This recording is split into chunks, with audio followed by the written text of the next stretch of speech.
Hola. En esta clase lo que vamos a hacer es hablar de coordinabilidad de conjuntos y de conjuntos numerables. En general vamos a hablar de cosas, de otras cosas también. Cuando hablamos de coordinabilidad de conjuntos, lo que nos referimos es a definir cuándo dos conjuntos tienen la misma cantidad de elementos, que básicamente, bueno, es lo que necesitamos para contar. Y una vez que empecemos a contar, vamos a tener el problema de que existen distintos tipos de conjuntos. Por un lado, los conjuntos finitos, ¿sí? Por otro lado, los conjuntos infinitos. Y dentro de los conjuntos infinitos tenemos distintos tipos, no son todos iguales, y esto lo vamos a ir viendo. Un tipo de estos conjuntos infinitos son los conjuntos infinito numerables. Pero no nos adelantemos. Vamos, en primer lugar, entonces a lo que significa contar. Parecería obvio de antemano si nos preguntamos qué es contar, ¿no? Si agarramos, por ejemplo, esos dos conjuntos, no voy a leer lo que dice acá, obvio. El conjunto formado por los elementos uno, el 2 y el 3 y el conjunto formado por el A, B y C, estaba tapando, es obvio que podemos decir, bueno, tienen la misma cantidad de elementos y la cantidad de elementos es 3, ¿sí? Bien, ahora, ¿qué pasaría si no supiéramos los números? ¿Tá? Em, Podríamos hacer esto mismo, pero poniendo los elementos en correspondencia. Ya a eso vamos. Igual, de todas formas, el problema de decidir si dos conjuntos tienen la misma cantidad de elementos no es tan obvio cuando hablamos de conjuntos infinitos. Por ejemplo, si A es el conjunto de los números naturales y B el conjunto de los números reales, ¿tá? Podríamos pensar, bueno, los reales son más cantidad porque los naturales están incluidos en los reales. Pero este argumento no funciona, aunque sí es cierto que los reales son mayor cantidad. Por otro lado, ¿qué pasa con el conjunto de todos los reales y de los reales positivos? Usando la misma lógica, como R más está contenido en R, parecería que R tiene más cantidad de elementos que R más, pero no nos adelantemos. Si volvemos al conjunto A, formado por los números uno, 2 y 3, y B, formado por A, B y C, lo que decía antes es, ¿qué hacemos si no sabemos los números? ¿Sí? ¿Cómo podría ser una persona que no fue a la escuela y decir, bueno, ya me decidí, los dos elementos tienen la misma cantidad, tienen la misma cantidad de elementos, los dos conjuntos? Una forma es establecer una bisección entre los dos conjuntos. Supónganse que tenemos tres asientos y tres personas, y yo no sé contar. Lo que puedo hacer es decirle, a ver, la primera persona se sienta en una silla, la segunda persona, en otra silla, la tercera persona, en esta silla. Si no sobran personas, si no sobran sillas, quiere decir que hay la misma cantidad de sillas que personas. Es exactamente este el concepto de coordinabilidad. Tenemos entonces la siguiente definición. Si A y B son dos conjuntos, se dice que A y B son coordinables, ¿tá? O lo que es lo mismo, equipotentes, o tienen la misma, e igual cardinal, si existe una función biyectiva entre ellos, ¿tá? Una función f de A en B biyectiva. Y la notación que vamos a usar es cardinal de A igual cardinal de B. Y la otra es el numeral, que es la que yo prefiero. Digamos, para hablar del cardinal de un conjunto se escribe, creo que se llama numeral, numeral de A es igual numeral de B. Eso sí habla de la cantidad de elementos. Em, Tenemos algunas observaciones inmediatas. Y la primera es, si tenemos tres conjuntos, bueno, básicamente sería, si fijamos un conjunto X no vacío, que en nuestro caso va a ser en general el conjunto de los números reales en esta clase, este, nosotros vamos a hablar de la cantidad de elementos de conjuntos de reales, no vamos a extender más que eso.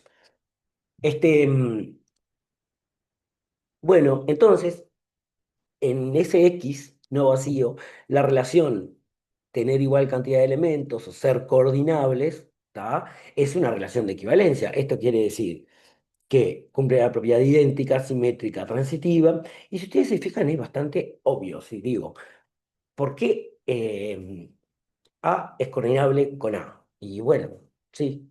es obvio que tienen la misma cantidad de elementos, pero en términos de funciones puedo definir la identidad de A en A, que es biyectiva. Simétrica, si A tiene la misma cantidad de elementos que B, entonces B tiene la misma cantidad de elementos que A. Insisto, parece obvio. Ahora, el tema es que serían que, bueno, por ser A la misma cantidad, tener la misma cantidad de elementos que B, entonces existe f de A en B biyectiva, pero la inversa de f, que yo di llamarle g, es una función biyectiva de B en A, o sea que B es coordinable con A.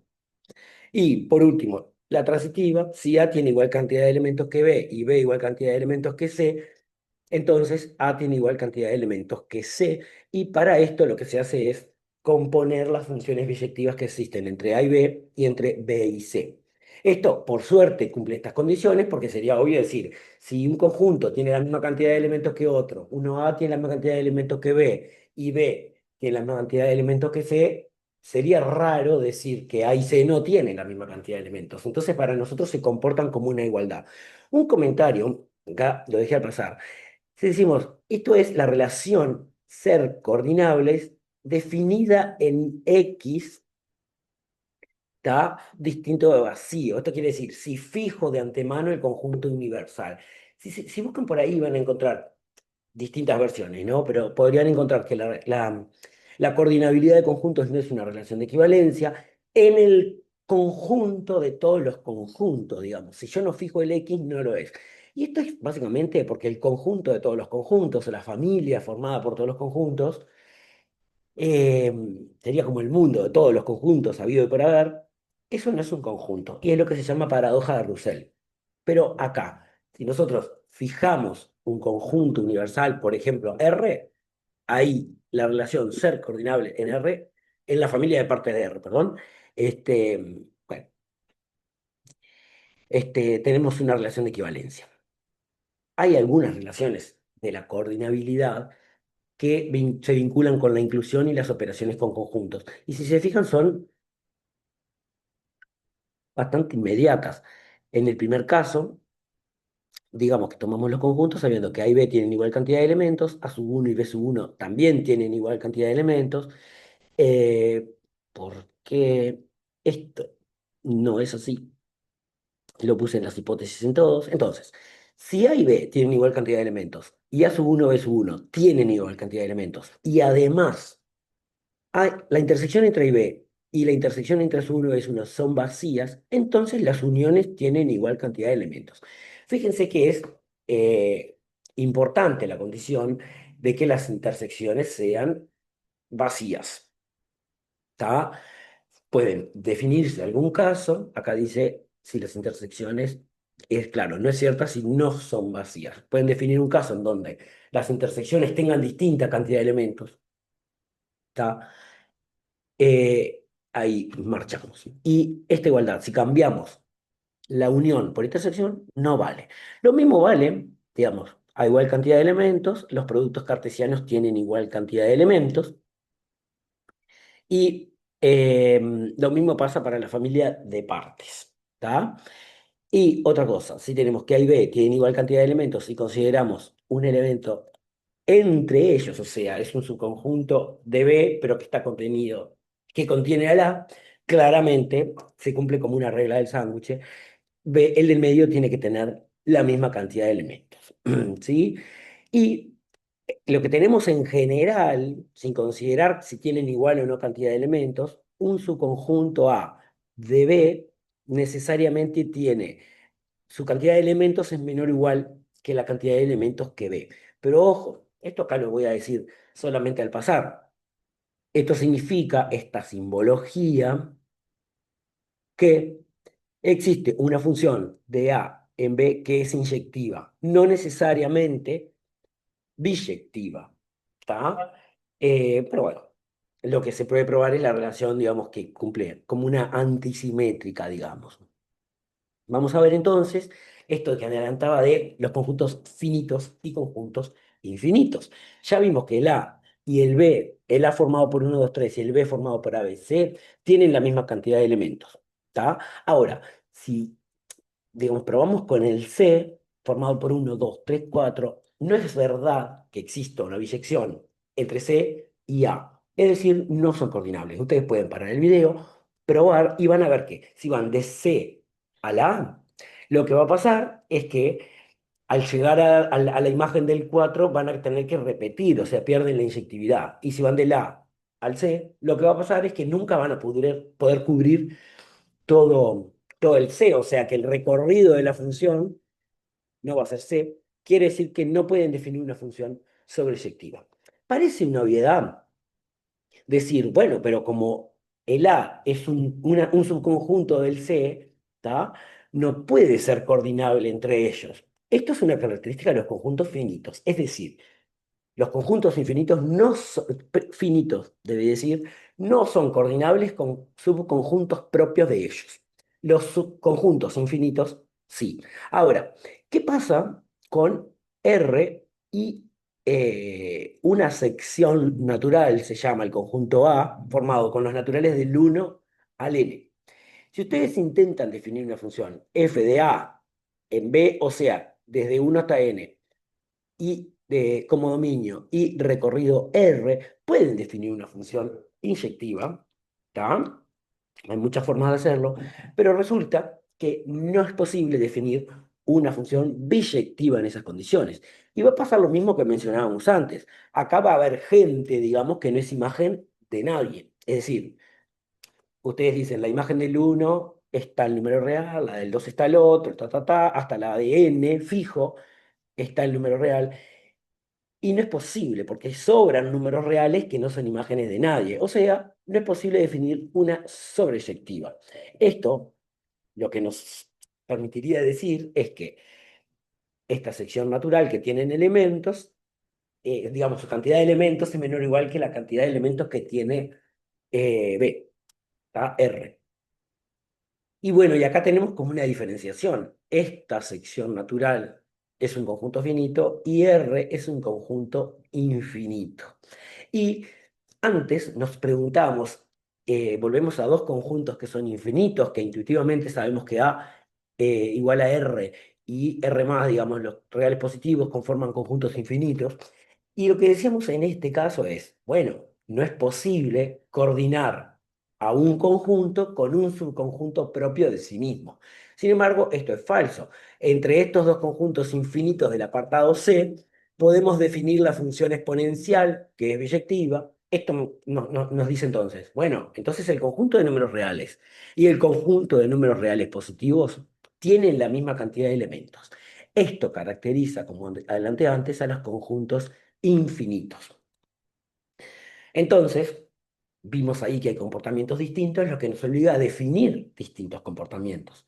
Entonces tenemos, por un lado, que son los conjuntos finitos y por otro lado que son los conjuntos infinitos. Si es un conjunto cualquiera, decimos que es finito si por un lado es vacío o si existe una función biyectiva de A en alguna sección natural. Es decir, lo puedo poner en biyección con algún conjunto de esta forma.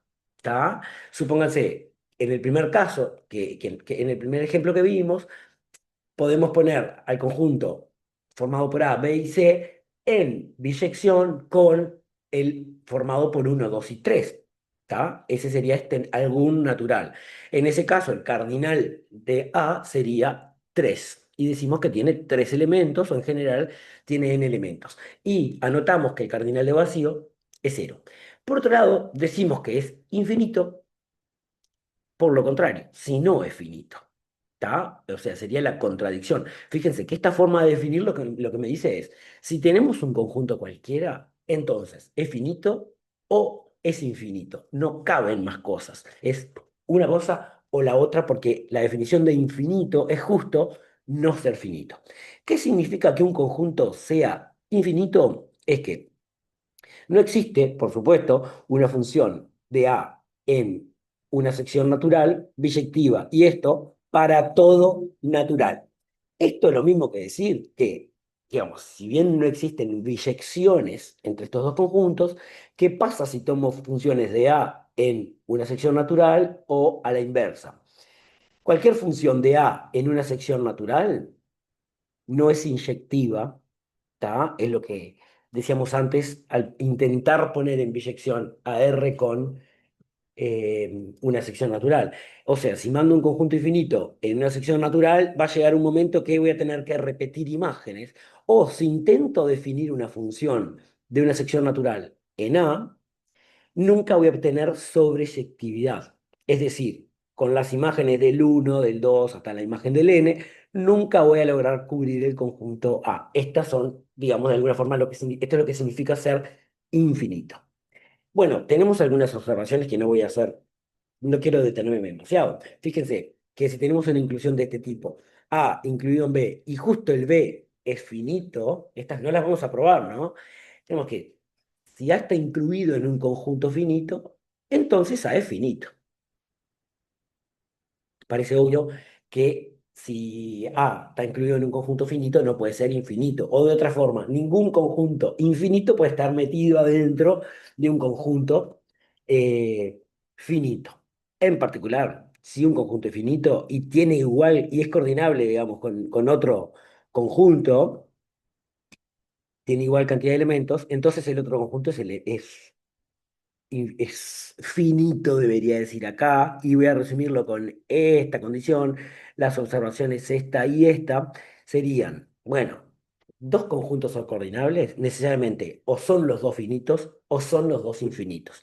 Respecto a la otra inclusión, tenemos, si A incluido en B, ¿y qué es lo que pasa? Por lo contrario de lo que pasaba acá, en la primera observación, si A incluido en B, pero el A es un conjunto infinito, necesariamente el B también es un conjunto infinito. ¿Está? Esto es obvio que un conjunto infinito nunca va a estar contenido en un conjunto finito, es la misma cosa. Y se puede probar, pero no lo vamos a hacer, que un conjunto es infinito, sí, y solo si es coordinable con alguna de sus partes, ¿no? De sus subconjuntos propios.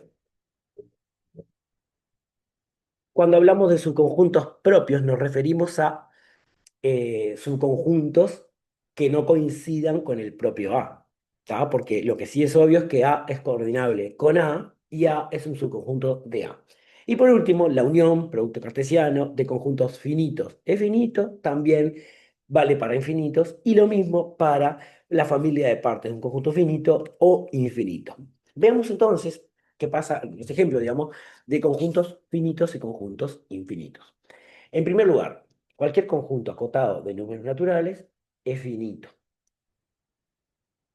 Dicho de otra forma, si A está incluido en N y es acotado, necesariamente es finito. Fíjense que sabemos de fundamentos que si A es un subconjunto de números naturales, ahí debería decir no vacío, porque si es vacío ya sabemos que es finito, ¿no?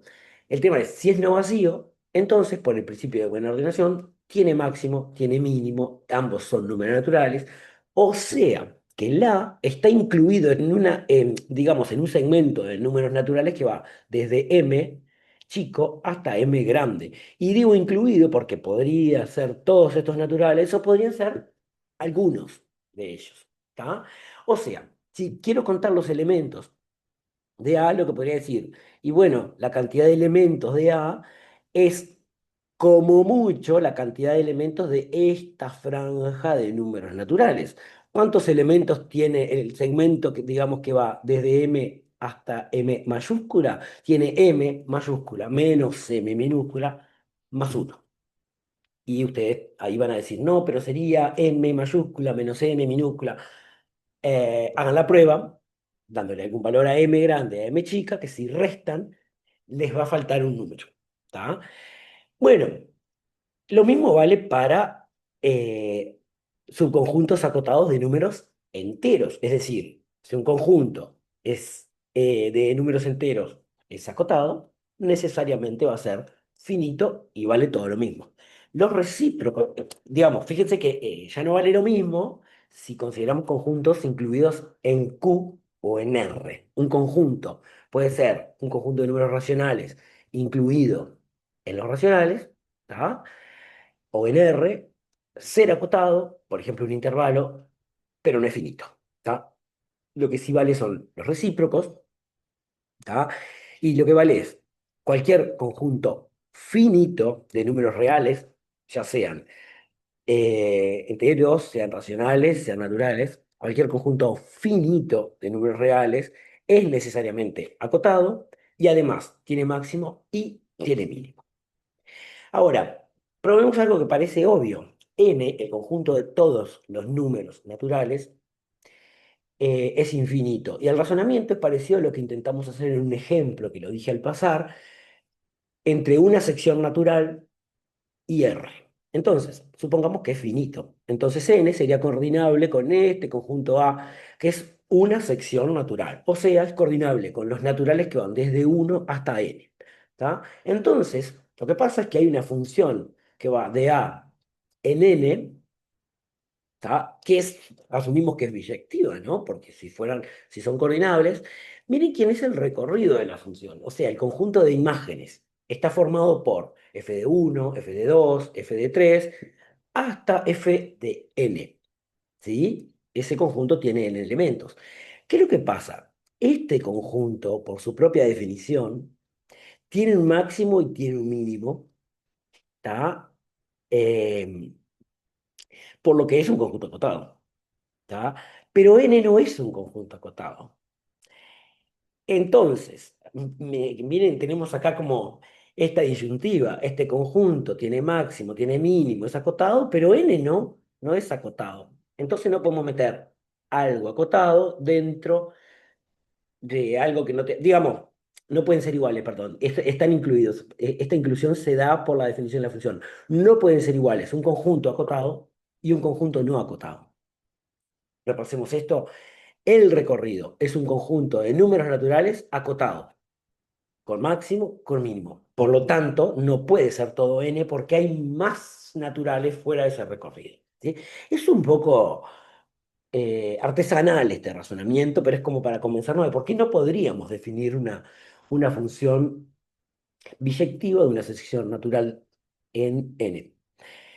Bueno, por lo menos tenemos probado que n efectivamente, por suerte, es un conjunto infinito. ¿Qué pasa con z, con q y con r? Y bueno, tenemos esta inclusión, ¿no? N está incluido en z, z en q y q en r. Y ya dijimos antes que los conjuntos infinitos no pueden estar contenidos en conjuntos finitos. Dicho de otra forma, si n es infinito, necesariamente todos los conjuntos que lo contienen también. Por lo tanto, Z, Q, R, esos son conjuntos infinitos. Bueno, lo que parece según el resultado anterior, miren, tenemos una cosa eh, acá. Los conjuntos infinitos parecen coordinables entre sí, o podríamos pensar que son coordinables entre sí, digamos. Y bueno, tenemos los finitos, tenemos los infinitos, no hay otra clasificación, ¿tá? Lo que vamos a mostrar es que no es cierto esto. Y más aún, lo que vamos a probar es que n, el conjunto de números naturales, no es coordinable con el intervalo 0, 1. Ahora, paren el video y hagan sus apuestas. ¿Quién tiene más elementos? ¿N o el intervalo 0, 1? Acá van a entrar a jugar ciertas luchas con la intuición, porque le diría, bueno, n es no acotado superiormente, el intervalo 0, 1 sí es acotado superiormente, o sea que parece que n tiene más elementos. Sin embargo, los elementos de n están todos separados entre sí. Y acá, cuando me tomo dos elementos, en 0, 1, puedo ir rellenando adentro con más gente. Bueno, entramos en una lucha ahí, ¿no? Lo que vamos a probar es que 0, 1 tiene mayor cantidad de elementos que, bueno, que n. ¿Tá? Entonces lo que vamos a hacer es suponer que existe una función biyectiva de n en 0, 1, ¿tá? Y lo que vamos a intentar hacer es describir cómo serían las imágenes de cada número natural. ¿Tá? Lo primero, digamos, sin saber quién es la función, ¿no? Lo primero que tenemos que hacer es notar que los elementos del intervalo 0, 1 se pueden escribir en la forma 0, algo, digamos, ¿no? O sea, si 0,00000, ese sería el cero. Si alguno de los números después de la coma no es cero, ya me daría 0, algo que está entre 0 y 1. Pero el 0, algo nunca llega al 1. ¿Está? Muy bien. Entonces, lo que tenemos es así. Podemos decir que la imagen del 1 es 0, como la imagen del 1 está entre 0 y 1, podemos decir, bueno, es cero, perdón, es de la forma 0, algo. Entonces, esto coma algo, de alguna forma, los voy a numerar simplemente para tener un control. ¿Por qué le pongo ahora A sub 11, A sub 12, A sub 13? El primer subíndice, el uno, el uno, el uno, corresponde a que son la imagen del uno. ¿Tá? El segundo subíndice indica el lugar después de la coma. O sea que la sub 1, 1 es el primer lugar después de la coma de la imagen de uno. De la misma forma, el A sub 2, 1 es el primer lugar después de la coma de la imagen del 2. El azul 2,2 es el segundo lugar después de la coma de la imagen de 2 y así sucesivamente con f de n. Fíjense que lo que vamos a decir es, esta función no puede ser sobreyectiva. No hay forma de que todas estas imágenes cubran al 0,1. ¿Por qué? ¿O cómo vamos a darnos cuenta de eso? Bueno, básicamente la idea es que existe algún x entre 0 y 1 que no está en esta lista de imágenes, ¿sí? En el recorrido de la función. Pero esto no lo podemos afirmar livianamente sin justificar. Entonces lo que vamos a hacer es construir un número x del que sabemos que está en el 0,1, pero que lo que vamos a asegurarnos es que este X que vamos a construir no es ni la imagen de uno ni la imagen de 2 ni la imagen de 3 ni la imagen de n, ni nada. ¿Está? Entonces, fíjense lo que vamos a hacer. Es como irlo armando. Yo agarro y digo, este número X es de la forma 0, algo. Bueno, vamos a ver qué le pongo después de la coma. El B sub 1, como yo me quiero asegurar que no sea la imagen de uno este número, entonces el B sub 1 me fijo quién es A sub 1, 1 y el B sub 1 lo pongo distinto. ¿Está? Voy por el primer número después de la coma. Como el primer número después de la coma es distinto a este, bueno, lo que ya estoy seguro es que ese X que estoy armando, le ponga lo que le ponga después, no va a ser la imagen del uno. Voy a seguir con el B sub 2. ¿Qué número puedo elegir para la segunda cifra después de la coma? Entonces, voy a mirar la segunda cifra después de la coma de f de 2, sea el número que sea, le voy a poner uno distinto. Esto que dije acá. Esto me asegura que como la segunda cifra después de la coma no es igual a la segunda cifra después de la coma del f de 2, entonces este X que estoy armando no es imagen de 2. Y así voy a seguir. Me voy a fijar en la tercera cifra después de la coma del f de 3.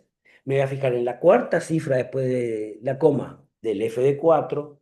Y así sucesivamente, ¿tá? Infinitamente, digamos. Entonces, esto lo que nos asegura es que acabamos de inventar un número que está en el intervalo 0,1, pero que no es imagen de ningún natural, o sea, no está en el recorrido de la función. La moraleja de esto, la función no es sobreyectiva. Sin embargo, lo que sí es verdad es que esta función podría ser inyectiva. Y la forma de hacer esto sería, si ya definí un f de 1, para f de 2 agarro y le cambio el primer número después de la coma. Para f de 3 le cambio el segundo número después de la coma y así. Podríamos inventar una que sea inyectiva. Esto lo que nos quiere decir entonces como moraleja es que el intervalo 0,1 tiene más elementos que todos los números naturales. Esto nos obliga de nuevo a definir algo. Y es los distintos tipos de infinito, porque hasta ahora nosotros podríamos decir, bueno, teníamos los conjuntos finitos y tenemos por otro lado los conjuntos infinitos. Esto nos obliga a decir, paremos un poco, los conjuntos infinitos no todos tienen igual cantidad de elementos. Por lo que estamos viendo acá, hay infinitos más grandes que otros. ¿Tá? Y por lo visto, el infinito, digamos, de la cantidad de elementos de n es más chico que el infinito de la cantidad de elementos del 0,1. ¿Cómo vamos a definir entonces estas clases de infinitos? Entonces tenemos, si es un conjunto infinito, vamos a decir que A es infinito, numerable, si existe una bisección entre A y N. Esto quiere decir que A tiene la misma cantidad de elementos que N. ¿Está? Vamos a ver más adelante que no es el único. N, hay varios que tienen la misma cantidad de elementos que N. Por otro lado, es infinito no numerable si no es infinito numerable. ¿Tá? Esto quiere decir, tiene más elementos que n. En otras palabras, esto lo que quiere decir es que cualquier función que intentemos definir de n en a, como en el caso que hicimos recién, no es sobresectiva. O cualquier función de a en n no es inyectiva. Según esta definición, n enumerable, infinito enumerable, y el intervalo 0,1 es infinito no numerable, tiene más elementos que n. Y cuando hablemos de numerable a secas, es decir, vamos a decir, este conjunto es numerable, punto, sin decirle infinito numerable, lo que estamos queriendo decir, englobando en esta categoría, es que el conjunto A o es finito o es infinito numerable. Esto sería entonces la familia de todos los conjuntos numerables que tiene adentro. Al vacío, tiene a todos los conjuntos finitos, tiene a n y tiene a todos los infinitos numerables que ahora veremos quiénes son, digamos, qué ejemplos tiene. Bueno, algunas observaciones otra vez sobre las inclusiones y la cantidad de elementos que se la ven. Veamos ahora algunos ejemplos de conjuntos infinitos numerables, que como ya anticipé, nos vamos a centrar en cuestiones en R. Como ya anticipé, también en la definición, n es un conjunto infinito enumerable porque él es coordinable consigo mismo. Ahora, miren lo que pasa. Si le llamamos 2n al conjunto de los naturales pares, tenemos que ese conjunto de naturales pares es infinito numerable. Vamos de nuevo a la definición.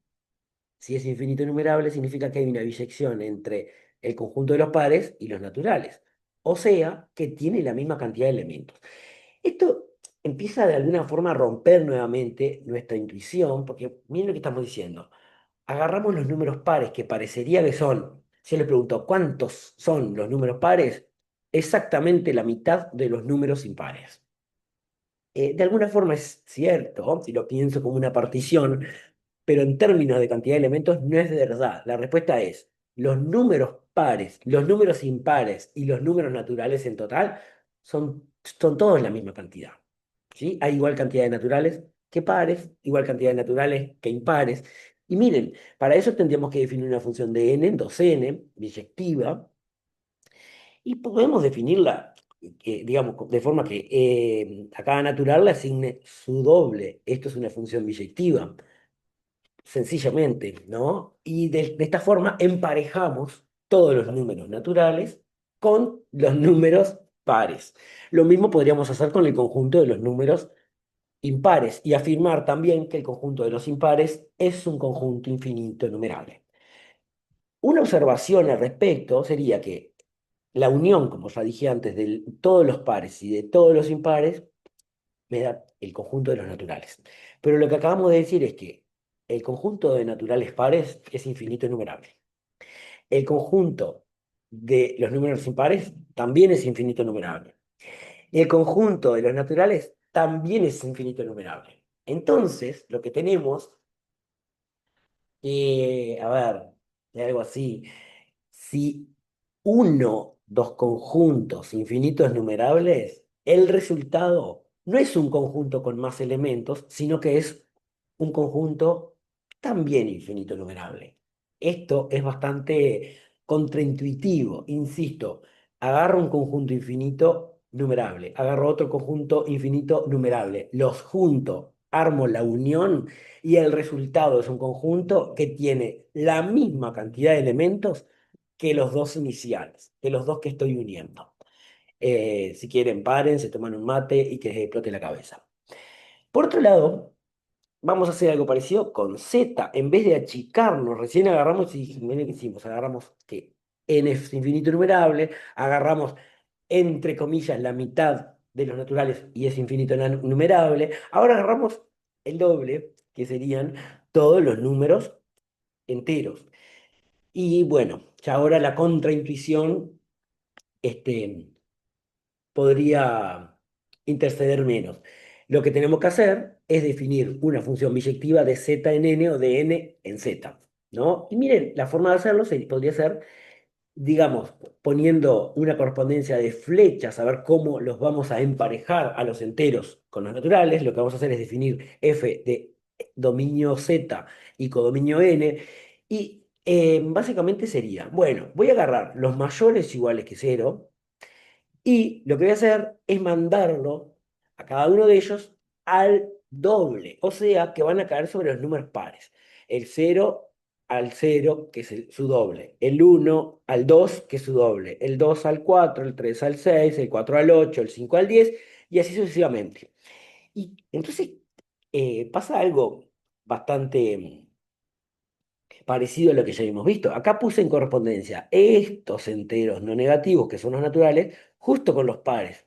Entonces, lo que falta ahora es poner los negativos en correspondencia con los impares, que son los agujeros de alguna forma que sobran. Entonces mando el -1 al 1, el -2 al -3, el -3 al 5, perdón, acá no sé si dije bien, -1 al 1, -2 al 3, -3 al 5, -4 al 7, -5 al 9 y así sucesivamente. Y la fórmula que define esto es para cada z menor que cero, -2z menos 1 es su imagen. ¿Tá? Ya habíamos dicho que para positivos, o no negativos, mejor dicho, la fórmula es el doble. Y entonces lo que tenemos es exactamente una biyección entre z y n. Y otra vez insisto, si lo miramos en vez de desde agrandar n al doble, ¿no? A poner los opuestos. Lo pensamos desde z para atrás y decimos, si miro z y me quedo con n, es como arrancarle de alguna forma una mitad y no pasó nada, sigue siendo enumerable. Esto equivale a lo que hicimos con n. Miro n y le arranco de alguna forma la mitad, que son los números impares, y lo que sobra, o sea, los pares, siguen siendo numerales. Ahora el salto grande viene con Q, el conjunto de los números racionales. Y cualquiera diría, no, no pueden ser la misma cantidad que los naturales por razones obvias. Porque, por ejemplo, acá puedo hacer cosas como meter elementos, uno, digamos, dados dos elementos, puedo meter uno en medio, que es lo que denominamos la densidad de los racionales, y en n no. No podría ser. Bueno, la respuesta es que sí. Los números racionales y los números naturales son la misma cantidad. Es más, los números naturales, los números enteros y los números racionales son la misma cantidad. Y lo que vamos a hacer es definir una función f de z en q. Es decir, que a cada entero le asigne una función, perdón, una imagen racional. ¿Sí? Y esta función que sea biyectiva. Pero no vamos a usar fórmulas, sino lo que vamos a hacer es buscar una forma de enumerar. O sea, en este caso, si bien enumeramos, emparejamos cuál entero con cuál, pudimos encontrar una fórmula. ¿Tá? Acá no va a ser tan fácil, pero entonces les voy a contar. Lo primero que tenemos que hacer es ordenar los números racionales, ¿tá? De forma que sea fácil decir, esta es la imagen del uno, esta es la imagen del 2, esta es la imagen del 3, esta es la imagen del 4 y así sucesivamente. ¿Tá? Y de que no se nos pierda ninguno. Entonces, lo que vamos a hacer es ordenarlos en esta lista que ya les cuento, ahí está escrito cómo está pensada. Nosotros, lo primero que vamos a hacer es definir algo de n asterisco, o sea, de los naturales positivos en los racionales positivos. Y después la vamos a extender. Entonces, en la primera fila, digamos, si pensamos en los racionales positivos, estamos pensando en fracciones. números que pueden escribirse como fracciones de forma irreducible. Escribirlos de forma irreducible lo que hace es que en esta lista me va a aparecer cada racional positivo una sola vez. No me va a aparecer, por ejemplo, el uno no me va, y después el 2 medios y después el 5 quintos, porque son todo el mismo y lo estaría contando muchas veces. Entonces, lo que vamos a hacer es ir descartando los que ya los escribí antes, o sea, los que no son irreducibles los descarto. ¿Qué hago entonces? En la primera fila, los racionales positivos de denominador uno, o sea, los naturales. El uno, el 2, el 3, el 4, el 5, sigue infinitamente. ¿Qué sigue en esta fila? Los racionales positivos, pero ahora denominador 2. Y fíjense que acá pasa de un medio a 3 medios. ¿Por qué? Porque el 2 medios ya lo puse como uno. El 4 medios tampoco lo voy a poner porque ya lo puse en la fila anterior como 2. Lo mismo el 6 medios y así. Luego viene una fila con denominador 3 de la misma forma. Por ejemplo, el 3 tercios lo descarto, el 6 tercios y así. Y sigo con la fila de los racionales positivos con denominador 4 5 6 y así, descartando los que ya, los que son reducibles, digamos, los que se pueden simplificar, los descarto porque quiere decir que ya los escribí antes. Entonces, lo que vamos a intentar es recorrer esta lista de una forma de que quede definir una función, que a cada natural positivo, o sea, a partir de uno, le asigne uno de estos racionales, que antes de pasar la página, entiendan que las filas y las columnas son infinitas, o sea, esta de naturales sigue infinitamente, así como todas las filas, y la cantidad de filas es infinita, sigue la columna de los séptimos, los octavos, los novenos, taca, taca, taca, y así. Ahora miren cómo la vamos a recorrer. Empezamos por el uno. Y vamos haciendo este recorrido, que no me quedó otra que hacerlo como a lápiz en un paint. ¿Está? Vean que es un recorrido por diagonales. Esto es lo que me asegura, fíjense, de acá paso al de más abajo. Cuando llego acá paso el de la derecha. Entonces, lo voy recorriendo por diagonales y no me queda ninguno sin recorrer. Si sigo así, no puedo hacerlo por dos motivos, digamos. No puedo hacerlo físicamente. Por un lado, porque la lista de racionales es infinita y eso implica que tendría que estar infinito tiempo haciendo estas diagonales. Pero fíjense lo que pasa. Si yo le llamo h a esta función que quería, que va de los naturales no nulos en los racionales positivos, lo que tengo es lo siguiente. La imagen de uno es uno, h de 2 es 2, h de 3 es un medio. H de 4 es un tercio, H de 5, H de 6, H de 7, H de 8, H de 9, H de 10, H de 11, H de 12, 13, 14, 15 y así. Y como este proceso termina sin, digamos, no termina, no repite elementos, lo que tenemos sin ninguna fórmula es definida una función h, cuyo dominio son los naturales no nulos, cuyo codominio son los racionales positivos y esta función es biyectiva. ¿Está? Ahora, ¿qué es lo que pasa? Tengo definida una función de n asterisco en q más, pero yo quería una de z en, en todo q. Entonces lo que puedo hacer es lo siguiente. Voy a definir ahora sí la f que va de z en q, ¿está? De esta forma. Si el x que me tomo entero es positivo, le asigno la imagen es h de x, o sea, esta de acá. Si es cero, lo mando al cero, que no aparece en esta lista. Y si es negativo, lo mando al opuesto. Esto quiere decir, la imagen de menos uno va a ser menos uno, la imagen de menos 2 va a ser menos 2, la imagen de menos 3 va a ser menos un medio, la de menos 4 es menos un tercio. De esta forma, la función f lo que hace es que a todos los enteros los manda de forma biunívoca, o sea, biyectiva, a los números racionales. De esta forma queda definida una función f de z en q biyectiva, lo que nos permite concluir que z y q tienen la misma cantidad de elementos. Y como n y z tenían la misma cantidad de elementos, o sea, Todos tienen igual cantidad de elementos, ¿no? Son todos infinitos numerables. Y a modo de complemento cultural, esta forma de recorrer, ¿tá? Que yo dije por diagonales, ¿tá? Listando los elementos de Q, es lo que se llama el método de Cantor. El método diagonal de Cantor, le dicen algunos.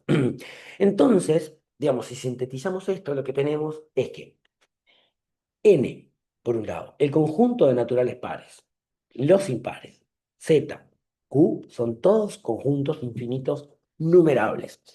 Pero además, eh, podríamos decir, cualquier conjunto infinito que yo me tome dentro de N o dentro de Z es infinito numerable. No podría ser infinito no numerable porque son mayor cantidad de elementos. Esto implica, por ejemplo, que em, bla, bla, bla, las fracciones de denominador 2 si tomo todos los medios, eso es infinito enumerable. Todos los múltiplos de 5 sean enteros o sean naturales, todo eso es infinito enumerable. Todas las potencias de base 2 forman un conjunto infinito enumerable y así. Quiere decir que hasta el momento tenemos un montón de gente que es infinito numerable. Pero acuérdense que ya vimos antes que el 0,1 tiene más cantidad de elementos que n, lo que nos llevó a la obligación de definir lo que es infinito no numerable. Esto lo que nos dice es, no nos adelantemos, existe otro mundo, otro tipo de conjuntos que son los infinitos no numerables, y a ellos vamos con el siguiente ejemplo. Entonces, lo que vamos a intentar probar, ¿está? Em, que todos los intervalos de números reales son coordinables, o sea, tienen la misma cantidad de elementos. Y cuando estamos hablando de todos, decimos, por ejemplo, el 0,1, si quieren abierto, cerrado, semiabierto.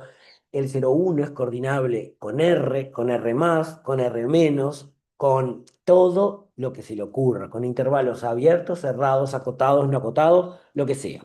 ¿Tá? Hay algunos casos que son bastante inmediatos. Por ejemplo, estoy hablando de los que tienen igual forma, ¿está? Por ejemplo, cuando hablo de igual forma, por ejemplo, me refiero al intervalo 0,1 con un intervalo de la forma B cualquiera, yo qué sé, con el intervalo 2,5.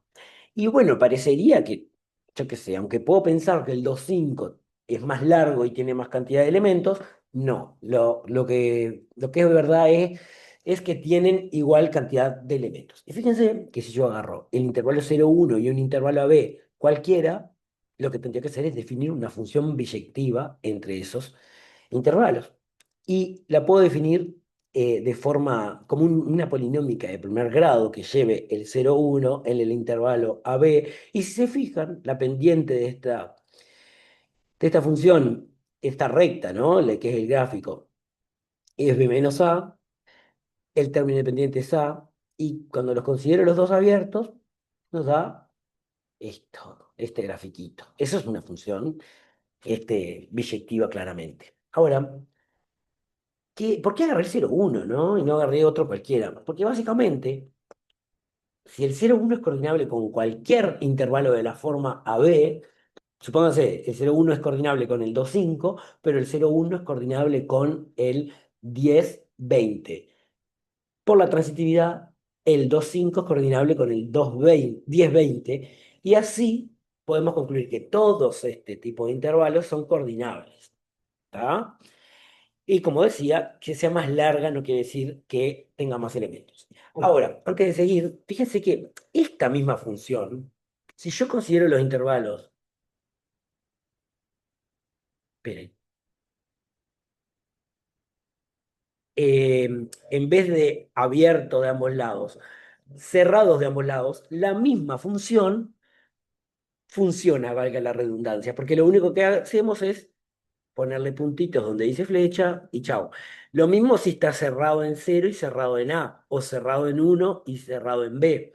¿Tá? O sea, y digamos, si fuera, por ejemplo, en vez de el 0,1 fuera el cero más infinito, acá tendríamos toda esta semirrecta y en la otra el A más infinito. Lo mismo para los de menos infinito, cero y así. Esto quiere decir que la misma función nos permite probar todas. estas igualdades, ¿no? Entre cantidad de elementos, es la misma función. ¿Tá? Sería cambiar la forma de los intervalos para intervalos con igual forma. Y cuando digo igual forma, por ejemplo, no estoy hablando de estos que le puse forma similar pero invertido. Por ejemplo, el 0,1 cerrado en 0 abierto en 1 y el 0,1 abierto en 0 cerrado en 1. Son parientes, es verdad, ¿tá? Pero no son, como dije acá, de igual forma, sino que son parecidos, pero están invertidos, digamos. ¿De qué lado está cerrado y de qué lado está abierto, ¿no?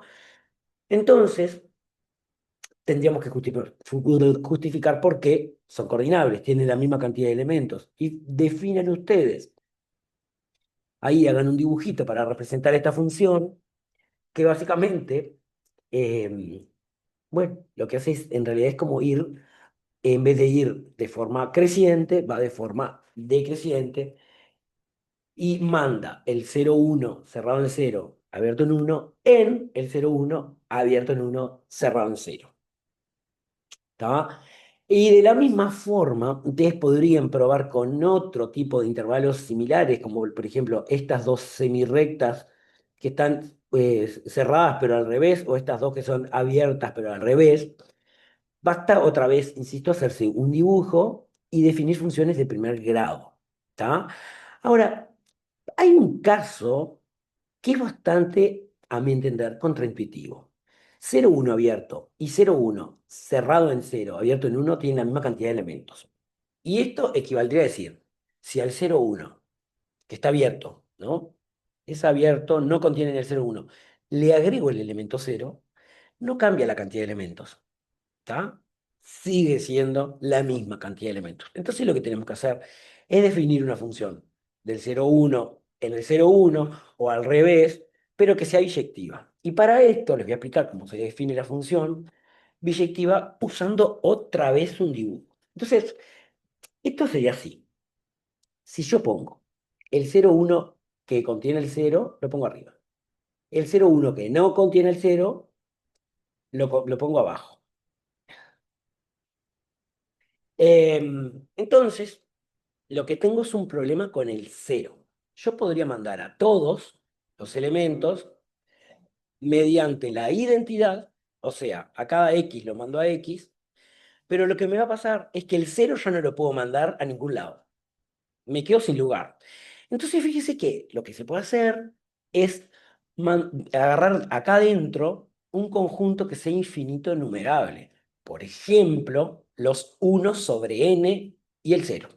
Un medio, un tercio, un cuarto, un quinto, y el cero. Y acá abajo tomo el mismo conjunto, el un medio, un tercio, un cuarto, pero sin el cero.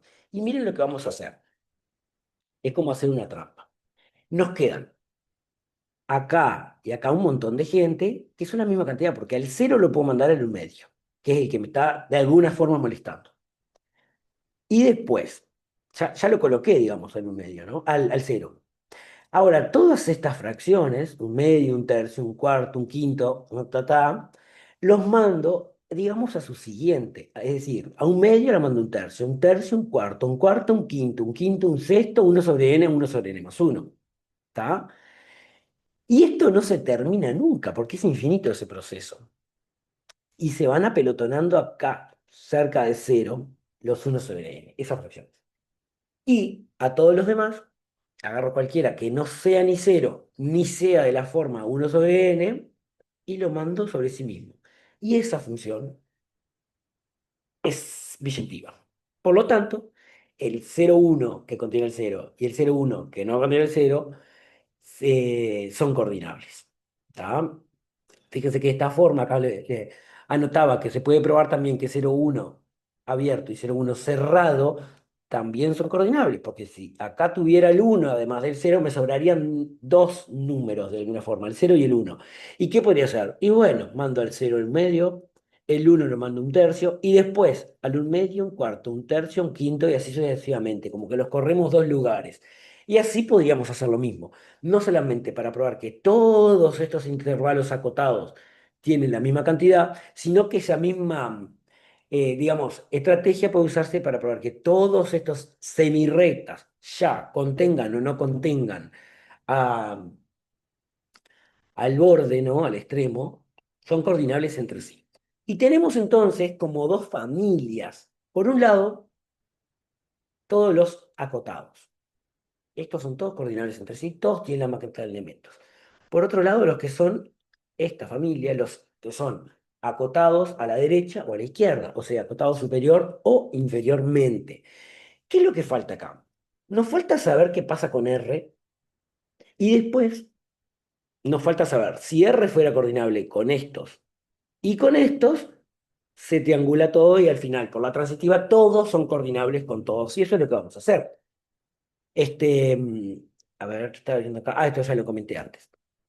Entonces, venía diciendo esto. Hay algo que ya vimos, y es que R y cero más infinito son coordinables, tienen la misma cantidad de elementos y la función que los vincula es la exponencial. O sea que R y el intervalo cero más infinito tienen la misma cantidad de elementos. Pero ojo, el cero más infinito, me fui para atrás, es coordinable con este. O sea que R es coordinable con este y con todos los demás. La transitiva me permite hacer eso. O sea, fíjate que nos planteamos acá, si R llega a ser coordinable con uno de estos y nos falta probar que R es coordinable con alguno de estos. Perdón, que voy hacia adelante y hacia atrás. O sea que R por el momento es coordinable con todos los que son acotados superiormente o inferiormente. ¿Está? Ahora, lo que nos falta es obtener una función biyectiva entre R y alguno de los intervalos acotados, ya sea abierto, cerrado, el que se nos cante. Y fíjense que acá tenemos a la función tangente de x, ¿tá? Que está definida en todos los reales, menos pi sobre 2, 3 pi sobre 2, un montón de gente. ¿Qué es lo que pasa? Si yo la restringo, esta función claramente, como es periódica, no es biyectiva. ¿Tá? No es inyectiva, va repitiendo imagen. Pero lo que puedo hacer es restringir la función al intervalo, por ejemplo, menos pi sobre 2 pi sobre 2. Quiere decir que todo lo punteado lo borro, me queda definida la función f de menos pi sobre 2 pi sobre 2 a r por la función f de x igual tangente de x, y esta función es biyectiva, recorre todos los números reales sin repetir imágenes, ¿no? Entonces, fíjense que esto lo que significa es que R y el intervalo menos pi sobre 2 tienen la misma cantidad de elementos. Pero ojo, este, que lo puedo marcar, este es uno de los intervalos acotados que dijimos antes. Todos los intervalos acotados eh, son coordinables entre sí. Y si R es coordinable con uno de ellos, es coordinable con todos los demás. Ahora, dijimos antes, R es coordinable con todos los no acotados y R es coordinable con todos los acotados. O sea que todos son coordinables con todos, por lo que todos los intervalos son coordinables entre sí. Incluyo a R como intervalo, porque sería el menos infinito más infinito. ¿Y qué pasa con la cantidad de números irracionales que por el momento los venía esquivando? Podríamos pensar, bueno, si los racionales son infinito numerables, ahora probamos que, voy a irme por acá, todos estos conjuntos de números reales, incluido R más, incluidos los intervalos, son todos infinitos no numerables, porque se acuerdan que ya probamos que n y 0,1 no tienen la misma cantidad de elementos, sino que el 0,1 tiene más. Quiere decir entonces que todos los intervalos son infinito no numerables. ¿Tá? Ahora, ¿qué pasa? Los racionales que parecen una cantidad son infinito numerables. Los reales son infinito no numerables. ¿Tá? Entonces, esto es lo que estaba diciendo. Infinito numerable, no numerable, perdón, los reales. Infinito numerable, los racionales. Ahora, lo que pasa es lo siguiente. Como todos los números reales están formados como la unión, digamos, de los racionales con los irracionales, podemos pensar entonces que, bueno, los irracionales son la misma cantidad que los racionales. Es decir, eh, podemos pensar que los irracionales son un conjunto infinito numerable.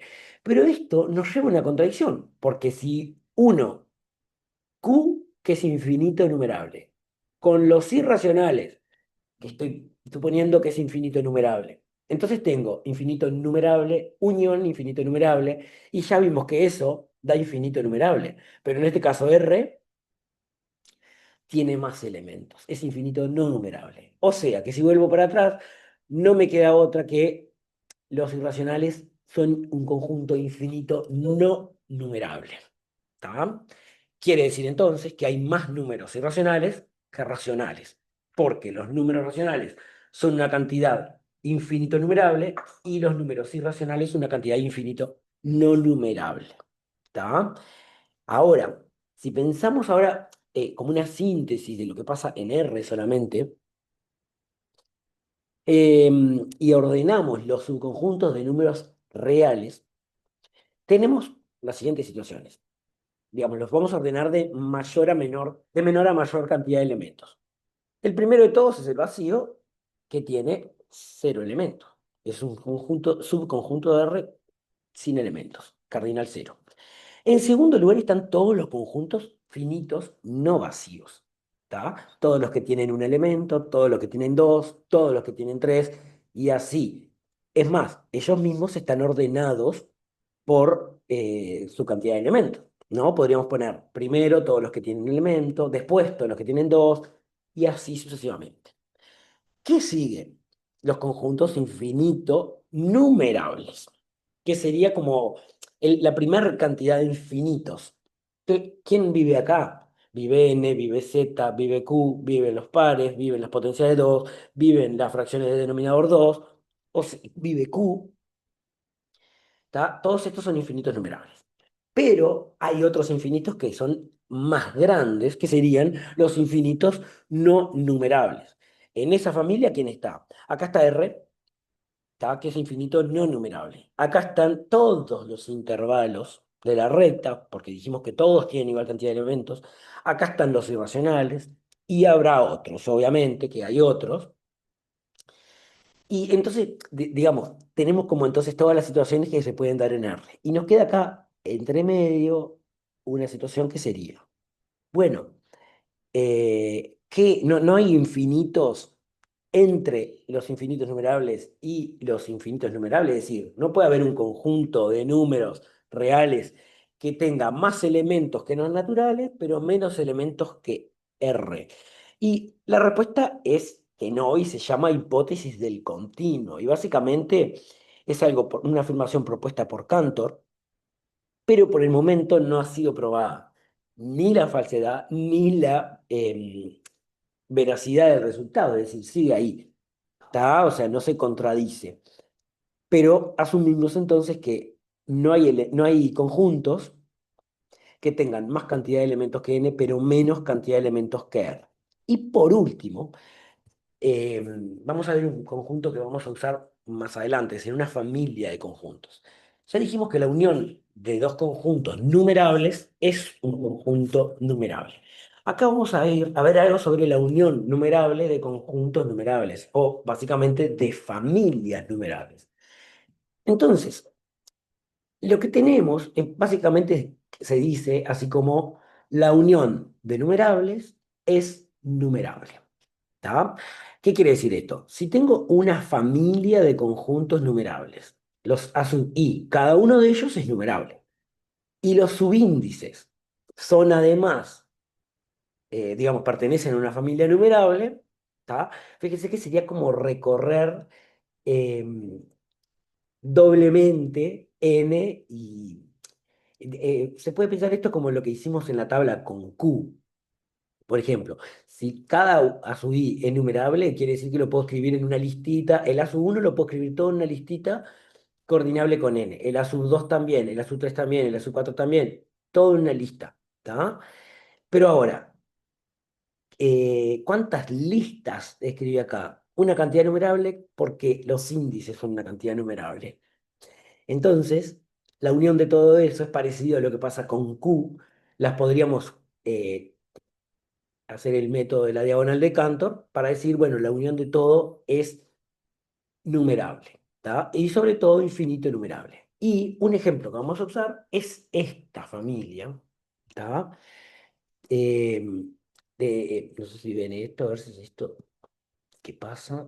Bueno, tenemos los intervalos de la forma P sobre N, coma, P más uno sobre N, donde N recorre todos los números naturales y P recorre todos los números enteros. Entonces, digamos, esto es una familia, cada conjunto no es numerable, sino que fijado cada N, por ejemplo, lo que nos queda es una cantidad no numerable de intervalos. Para N igual 1 son los intervalos de longitud, la unión de los, perdón, esta familia es la unión de los, está formada por intervalitos de longitud 1 y esa unión da todo R. Como dije antes, como los intervalos estos no son numerables, la unión de ellos no es numerable. Lo que es numerable es la cantidad de intervalos. Para n1 hay una cantidad numerable de intervalos. Para n igual 2 hay una cantidad numerable de intervalos y así. Entonces, esto es lo que les decía, que podemos ponerlos de alguna forma para n igual 1, acá ir variando el p, lo que nos queda una lista que podemos recorrer después de esta forma, ¿no? Por la diagonal. O sea que lo que nos tenemos que quedar para más adelante es que, a ver si lo puse por acá, esto te estaba diciendo, esta familia. ¿Tá? Esta familia de intervalos donde varían n y varía p es una familia numerable. ¿Tá? Porque lo puedo pensar como unión numerable de conjuntos numerables. Así que, bueno, con esto nos quedamos por acá. Nada más.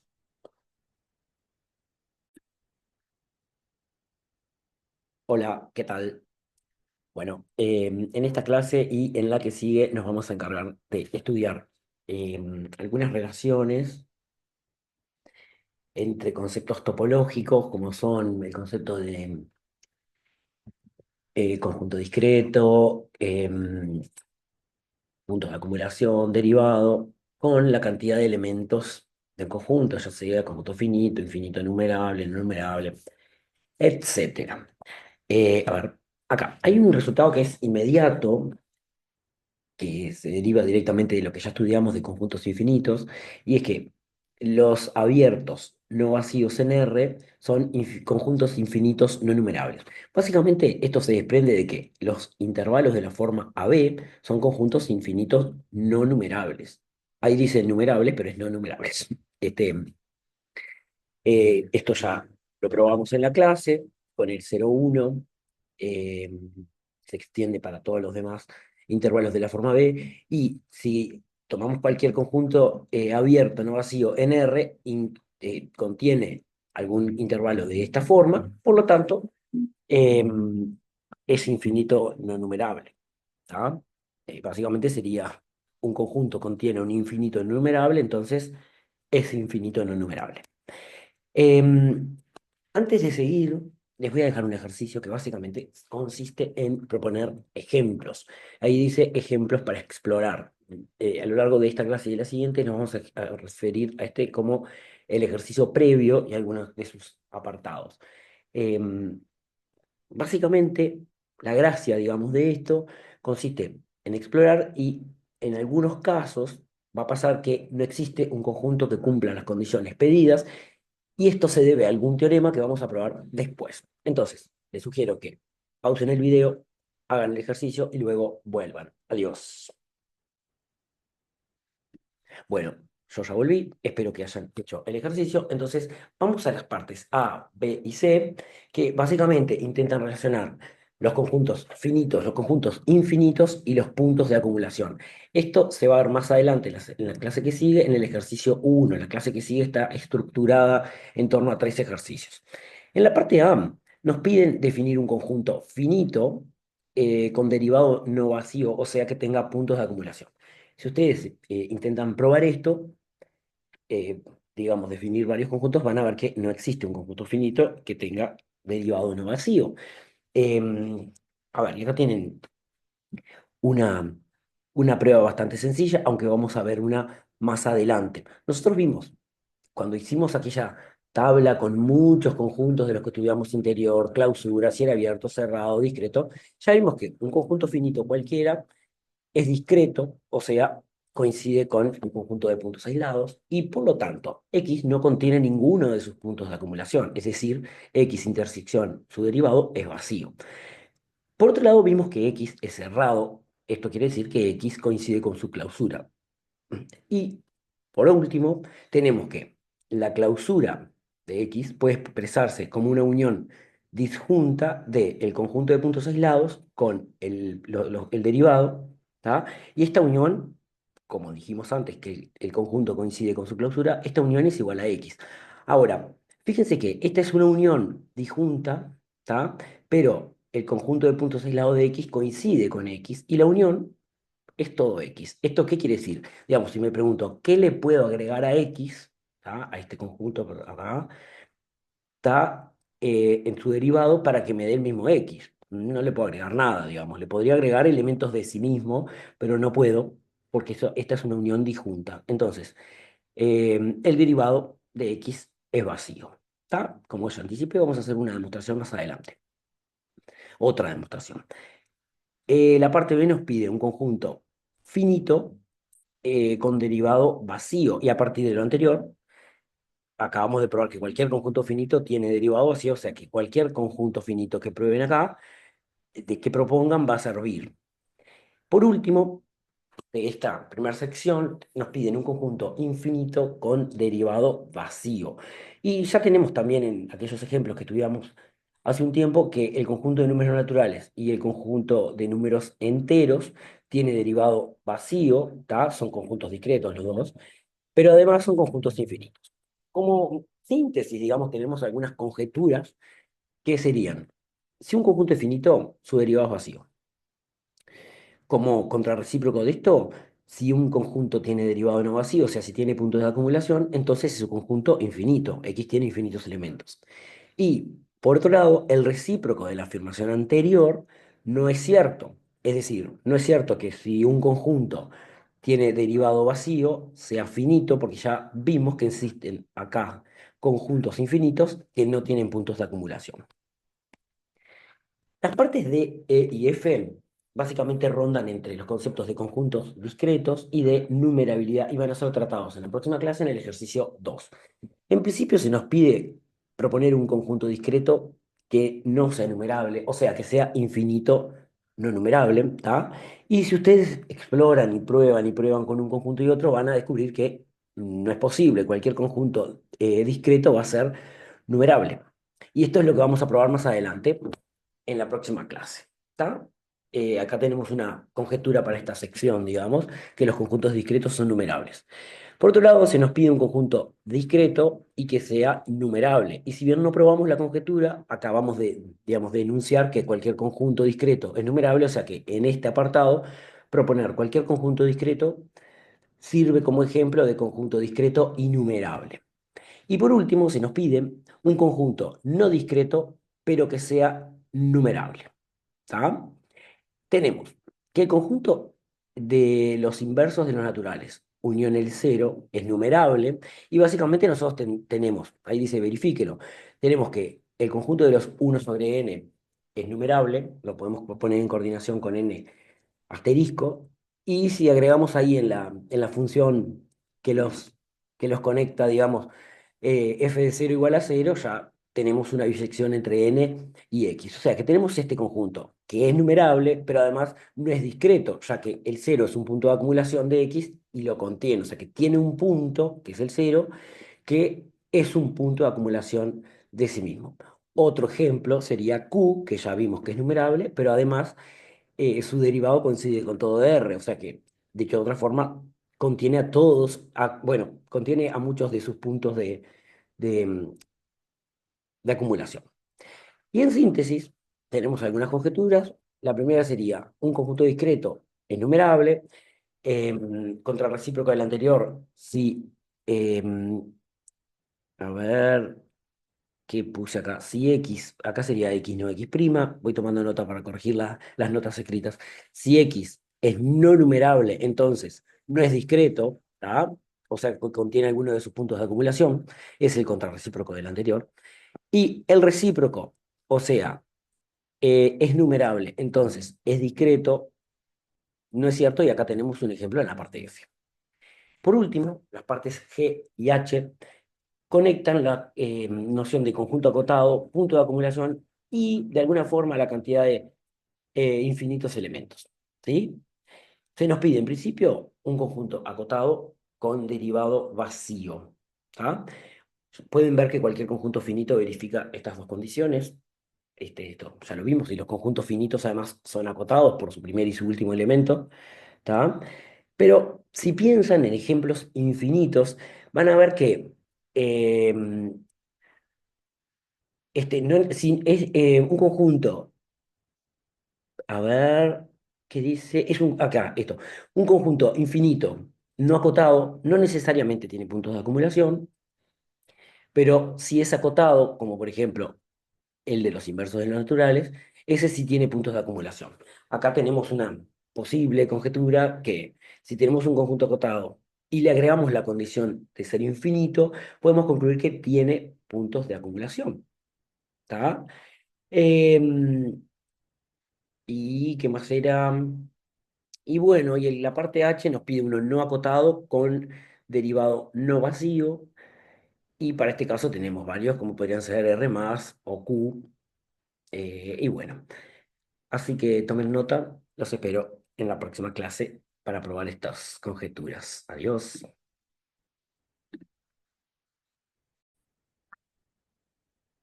Hola, ¿qué tal? Esta es la segunda parte de la clase en la que vamos a estudiar relaciones entre conceptos topológicos y cantidad de elementos de conjuntos. Ya vimos que había un resultado que era inmediato, que era que los conjuntos abiertos no vacíos son infinito no numerables en R, ¿tá? Y para la clase anterior hicimos un ejercicio previo del que vamos a sacar las conjeturas que obtuvimos para probarlas y además ejemplos. Estos, digamos, nos van a servir para buscar ejemplos de contrarrecíprocos, perdón, de recíprocos, etcétera. Como ya anticipé, esta clase está organizada en torno a tres secciones que yo le puse algo así como ejercicio uno 2 y 3. ¿Está? Las conjeturas que tenemos son estas y básicamente estas conjeturas definen las tres secciones de esta clase. En primer lugar, vamos a trabajar con conjuntos finitos, infinitos y puntos de acumulación, ¿tá? Que refiere básicamente a lo explorado en las partes A, B y C. Lo mismo para la segunda sección, que vamos a probar resultados de los apartados D y F, y lo mismo para la última. En la primera sección, como anticipaba, vamos a eh, probar resultados referidos a conjuntos finitos, infinitos y puntos de acumulación.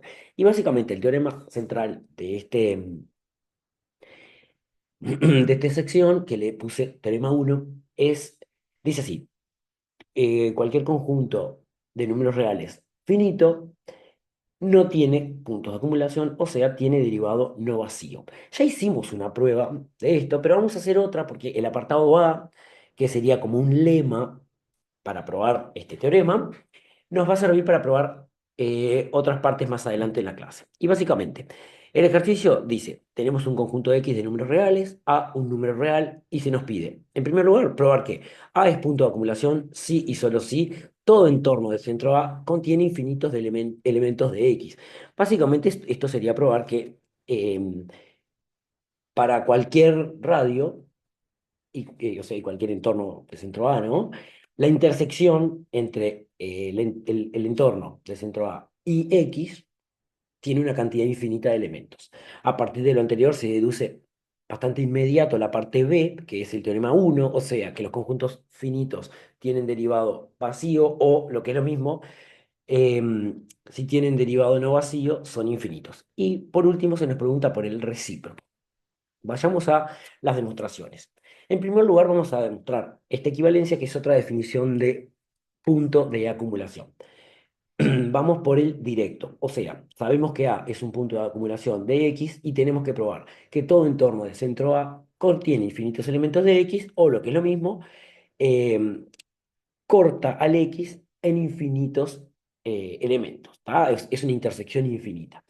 Entonces lo que vamos a hacer es probar por absurdo. Suponemos entonces que existe un radio R, de modo que Esta bola pinchada de centro A y radio R corta el X en una cantidad finita de puntos. Acá no lo puse, pero es una cantidad finita de puntos. Y antes de seguir, digo lo siguiente.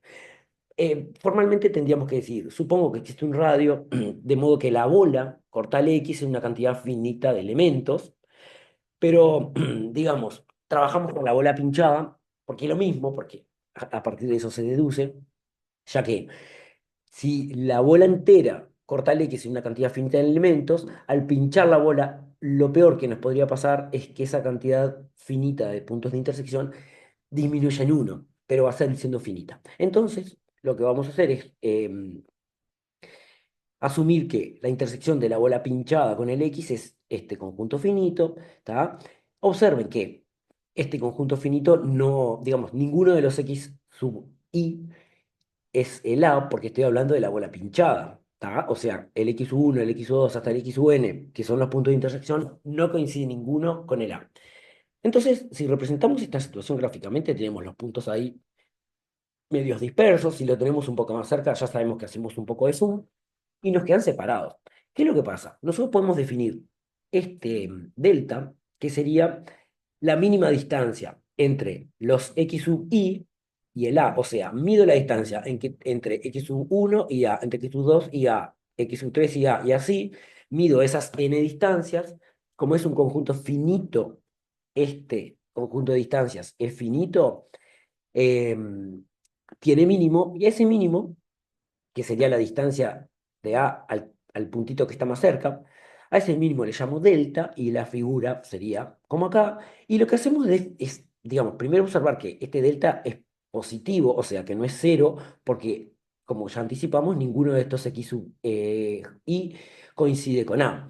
Ahora, si definimos esta bola de centro A y radio delta, ¿tá? Y digamos, la podemos definir la bola pinchada, no hay ninguno de los X sub i en, digamos, adentro de esa bola, ¿tá? Lo que implica que, digamos, pudimos achicar el radio de tal forma de que hay una bola de centro A, radio delta en este caso, que no corta al, al conjunto X y esto contradice que el A es punto de acumulación. Como consecuencia, cualquier entorno de centro A contiene infinitos puntos de X. Y el recíproco dice inmediato y no dice obvio. Y la inmediatez viene por lo siguiente. Si todos los entornos de centro A contienen infinitos elementos de X, dicho de otra forma, cortan en infinitos elementos de X, al pinchar cualquiera de esas bolas, lo peor que me puede pasar es que pierdo un punto de intersección, pero siguen siendo infinitos y en particular todas esas bolas cortan al X y esto es la definición, digamos, de punto de acumulación. El B nos pide el contrarrecíproco de la implicación y el enunciado es x' distinto de vacío, entonces x infinito, ¿está? Ahí está. Me olvidé lo que estaba diciendo. Claro, tiene derivado no vacío, o sea, tiene puntos de acumulación, por lo que es un conjunto infinito. Y este es el teorema 1. ¿Cómo se deduce inmediatamente la parte B, o sea, el teorema 1 de la definición de la parte A? Si tenemos que A, chico, es un punto de acumulación de X, ¿está? Y tenemos un R cualquiera, tenemos que la intersección de esta bola con el conjunto de X tiene infinitos elementos. Ahora, estos infinitos elementos, por estar en la intersección, están en la bola y en el X, pero en particular esos infinitos elementos están en X, por lo que X tiene que tener infinitos elementos. Y por último, se nos pide el recíproco de la afirmación, o sea, si tenemos derivado vacío, es cierto que X es finito, y tenemos ejemplos en la parte C del ejemplo del ejercicio previo, donde esto no es cierto, o sea, en el caso de este, el conjunto de naturales y Z, el conjunto de los enteros, tienen derivado vacío, pero son conjuntos infinitos. En la segunda sección vamos a abordar lo de las partes D, E y F, que tenía que ver con conjuntos discretos y numerabilidad. Y básicamente lo que vamos a probar es que un conjunto de números reales discreto necesariamente es numerable. Dicho así y explorarlo parece muy sencillo, pero para probarlo necesitamos de un lema un tanto engorroso, que sería la parte A del ejercicio. El ejercicio 2 que propongo para probar este resultado dice, si tenemos un conjunto de números reales, ¿tá?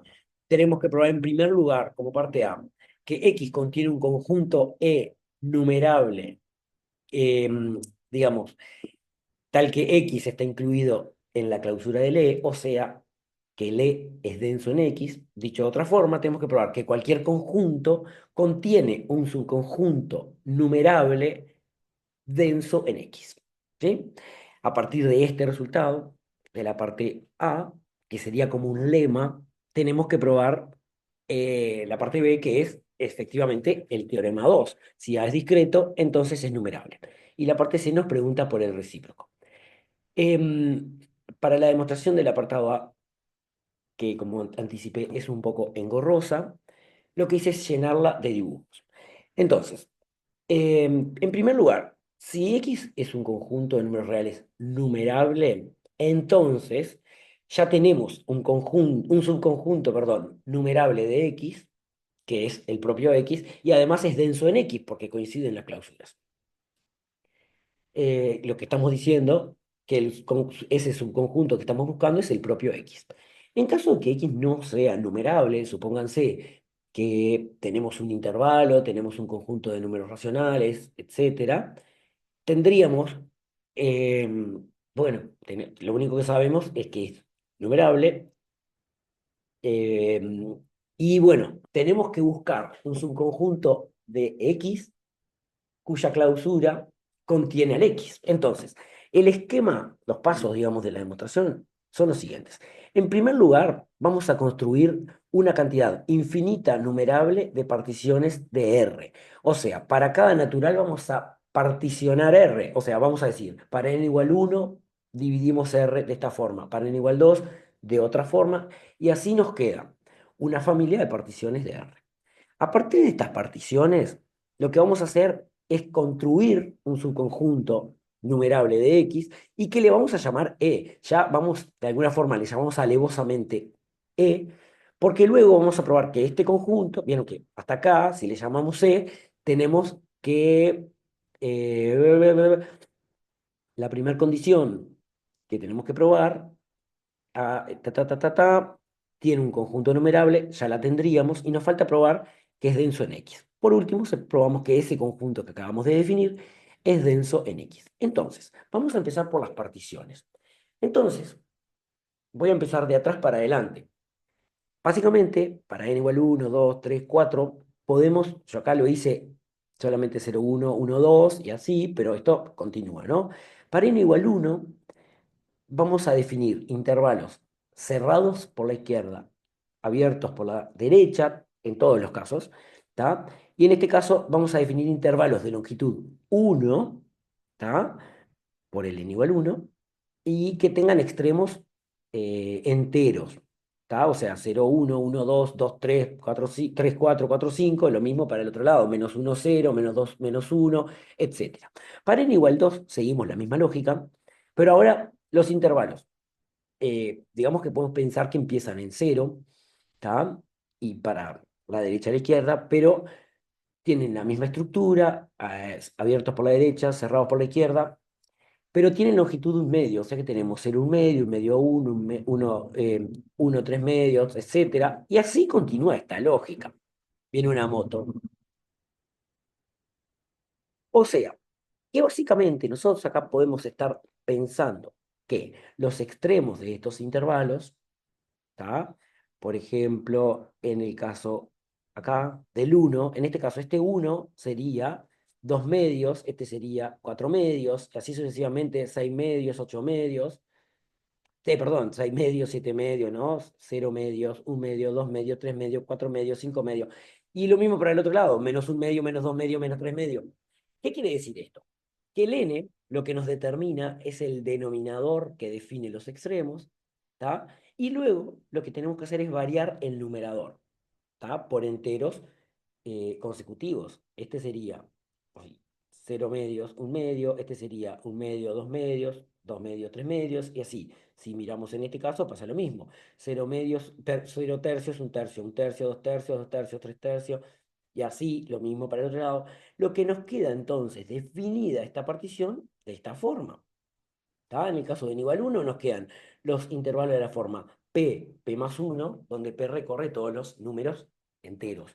En el caso de n igual 2 son los medios, o sea que p medios más p más 1 medios, así lo mismo para p tercios, p más 1 tercios, y así para cada natural. Por lo que en general nos queda definida una partición por intervalos de esta forma.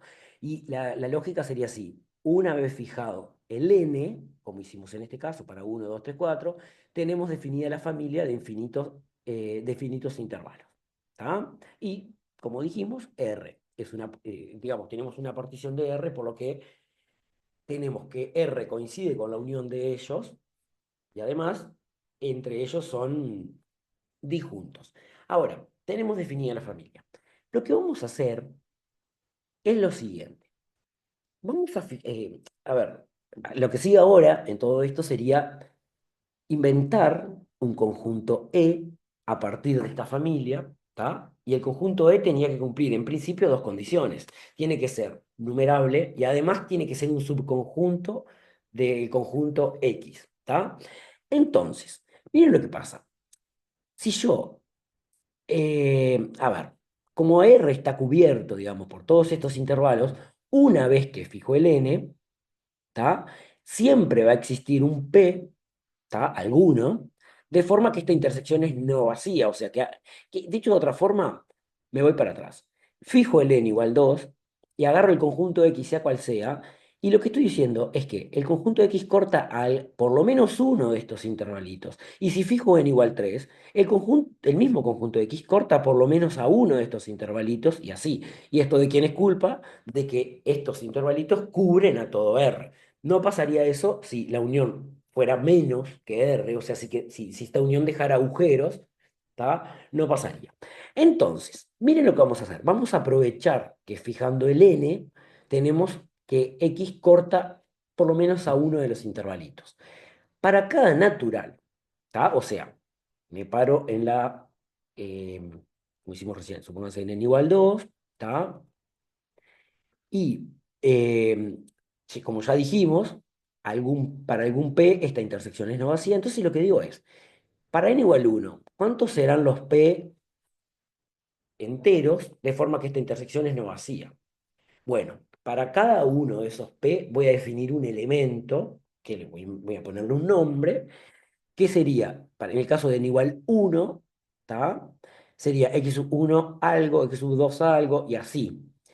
Es decir, si ya sé que esta intersección es no vacía, lo que hago es elegir cualquier elemento de la intersección, uno de cada una de esas intersecciones no vacía, y le pongo un nombre, x sub np, donde el n depende del natural, y claramente hace referencia al natural que fijamos, y p al entero. Supónganse que nuestro conjunto fuera el 0, 1 abierto.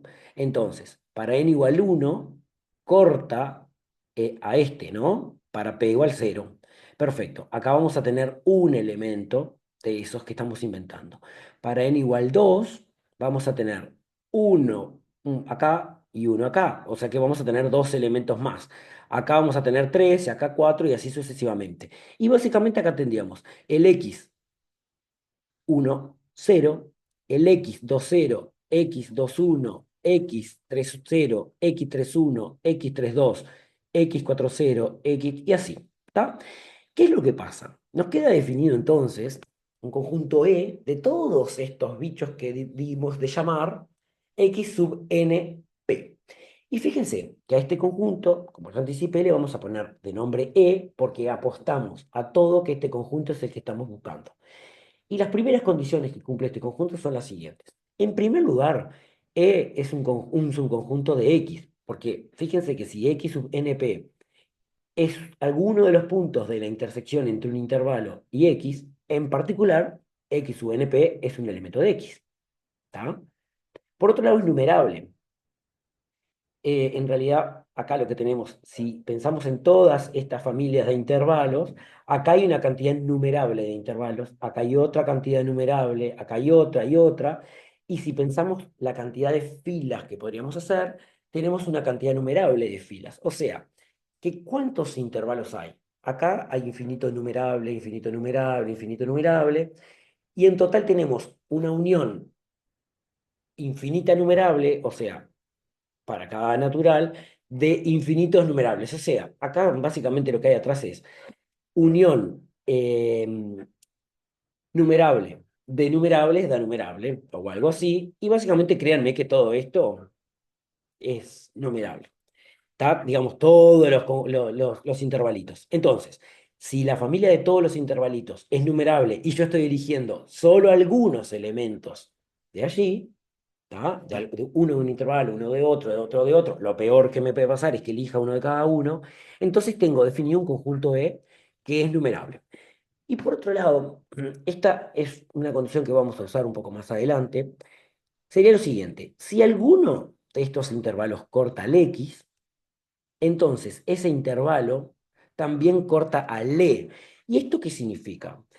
Básicamente sería, si un intervalo corta al X, nosotros en la definición del conjunto E lo que dijimos es, entonces elegimos de acá adentro un elemento X sub NP y lo ponemos adentro del conjunto E. O sea, ¿por qué esta intersección es no vacía? Porque acá dentro de este intervalo, y digamos, sí, en el intervalo y en la intersección, nosotros nos inventamos un elemento X sub NP. ¿Tá? En particular, lo que dice acá, contiene al X sub NP. A ese. ¿Tá? Por último, lo que queremos probar, miren que hasta el momento tenemos, el E es un subconjunto de X, el E es numerable, solamente nos falta probar que la clausura de E contiene el X. Y con esto quedaría probado que es tenso en X. ¿Cómo vamos a probar esto? Vamos a probar que si tomamos un elemento de X, la definición de inclusión, probamos que también es un elemento de la clausura de E. ¿Cómo probamos eso? Fíjense que hasta acá dijimos sea X perteneciente a X, ya quedó fijo. Es genérico, pero es fijo. Nosotros lo que queremos probar es que para cualquier épsilon mayor que cero, o R, o como le quieran llamar, la bola de centro X y radio épsilon corta al E. Esto es la definición de clausura. ¿Tá? Esto es lo que significa X pertenece a la clausura de E. Entonces, sea épsilon mayor que cero. Fíjense que hasta el momento tenemos X, que lo fijamos y es genérico. Épsilon mayor que cero y ya lo fijamos. Entonces, nos paramos en ese X y lo que tenemos es lo siguiente. Para cada natural, o sea, en cada una de las filas que vimos antes de intervalitos, tenemos que R es la unión de todos estos intervalos, por lo tanto, hay un entero P sub n, de forma que el X cae en este intervalo, ¿está? Y además es único. Sería como pararnos acá y decir, tiramos el X adentro de esta recta real y en uno de los intervalos va a caer. Si cae acá, me da que P sub n es 2, P sub n más uno es 3. ¿Sí? Pero básicamente, tiro el X y en cada una de esos renglones, de esas particiones de X, hay un entero que determina este intervalo y contiene al X. ¿Está? Ahora, miren lo que pasa con esto.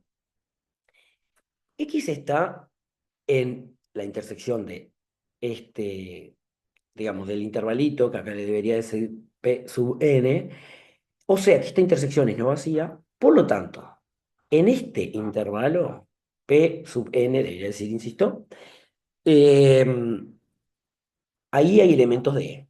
Por lo menos hay algún elemento de E. O sea que este intervalo, perdón, este, córtale.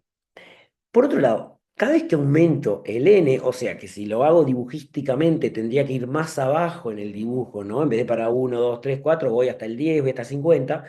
Los intervalos estos, donde el n definía la longitud del intervalo, básicamente lo que se hacen es achicar, ¿tá? Se pueden achicar esos intervalitos. Pero más aún, y esto es lo que nos va a servir a nosotros, lo podemos achicar tanto para meterlo dentro de la bola de centro X y radio epsilon. ¿tá? Aquella que tomamos arriba, que era fija. Y miren cómo podemos hacer esto. O sea, nosotros tenemos esto, acá la bola está fija, disculpen.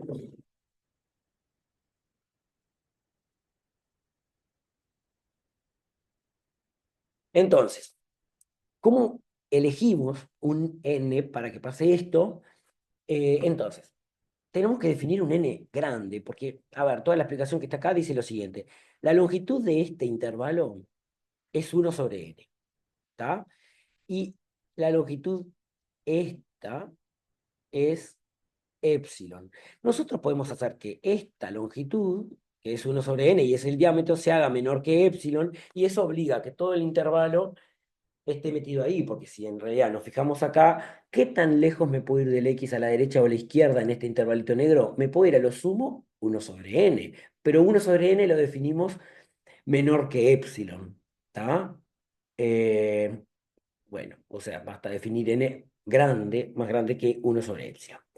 Entonces, hasta acá lo que tenemos es que de todos, habíamos dicho, para cada n existe algún intervalito que lo contiene y es único. Vamos bajando en la lista y obtenemos intervalitos cada vez más chicos, hasta que en un momento el intervalito este se nos mete dentro de la bola de centro x y radio epsilon, como acá. Entonces, miren lo que pasa. Esta es la inclusión que estamos diciendo. Tenemos el P sub n sobre n, P sub n más 1 sobre n está incluido en la bola de centro X y radio epsilon. Lo que podemos hacer es cortar miembro a miembro con E, o sea, intersectar monotonía de la intersección, y nos queda que la intersección del intervalito con E está incluida en la intersección de la bola con E. Pero antes, acá, acá ya habíamos dicho que como este intervalito corta el X, también corta el E, o sea que esta intersección de acá es no vacía. Y si esta intersección es no vacía, está incluida en esta intersección, entonces la intersección de la bola de centro X y radio epsilon con el E es distinta de vacía, y esto es lo que queríamos probar. Bueno, la parte B dice que si tenemos un conjunto discreto, entonces es numerable. Miren que tenemos así. El conjunto X es discreto, o sea que todos sus puntos son aislados. Coincide X con su conjunto de puntos aislados. Por la parte anterior existe un subconjunto de X, que es numerable, y cuya clausura contiene al X, o sea, un subconjunto denso en X. Lo que vamos a probar es que este conjunto que existe coincide con el X. Y como, digamos, ese E, que es numerable, coincide con X, y como el E es numerable, el X no le queda otra que ser numerable. ¿Está? Miren lo que pasa. Nosotros ya sabemos que E está incluido en X y queremos probar que X y E son iguales. Lo único que nos falta probar es la inclusión inversa, o sea que X está incluido en E. Lo que tenemos que probar acá, básicamente, si se fijan, es que este subconjunto que existe según el apartado anterior, el único que existe, en caso que X sea discreto, es el propio X. Vamos entonces a probar que X está incluido en E. Por la definición de inclusión, lo que vamos a hacer es tomar un elemento X en el conjunto de X grande, y lo que vamos a terminar probando es que X pertenece al E. Entonces, ya sabemos que como el E es denso en X, X está incluido en la clausura del E. Además, como dijimos, el X es un elemento del conjunto de X grande. Entonces, por la definición de inclusión, el elemento X pertenece a la clausura de E.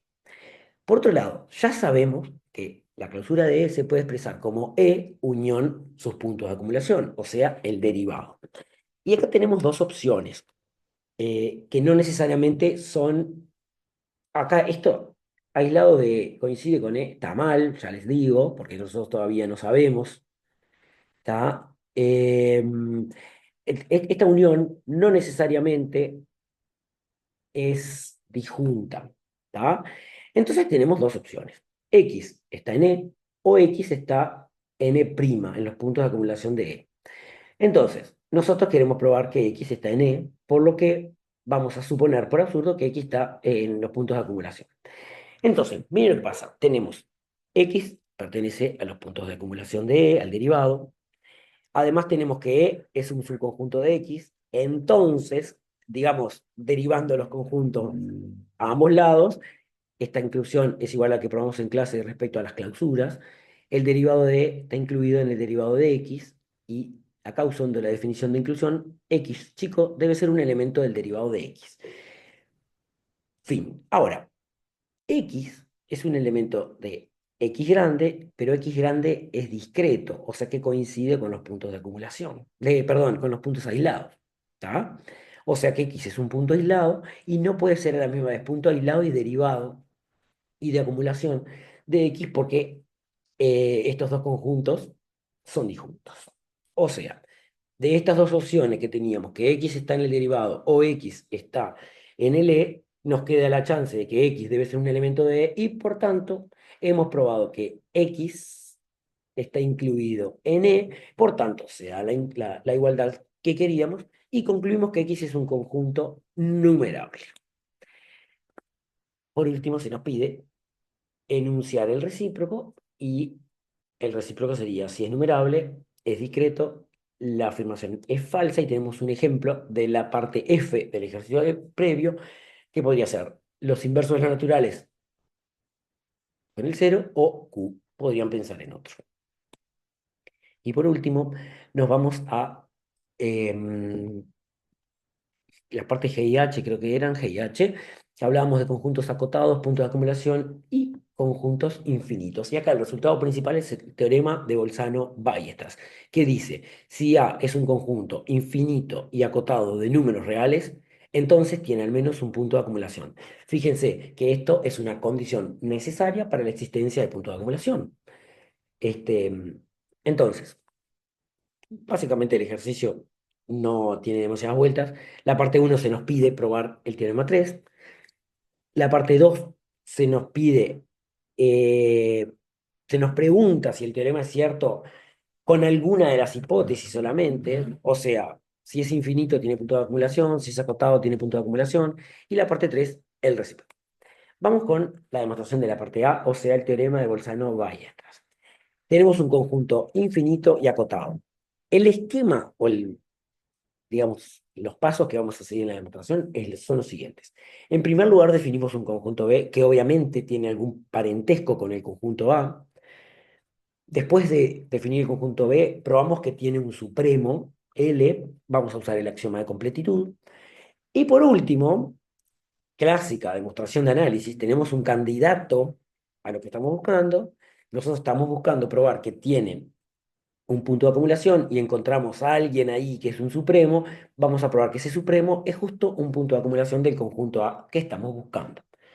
Entonces, el conjunto B, fíjate que nosotros tenemos A es infinito y es acotado, o sea, acotado superior e inferiormente.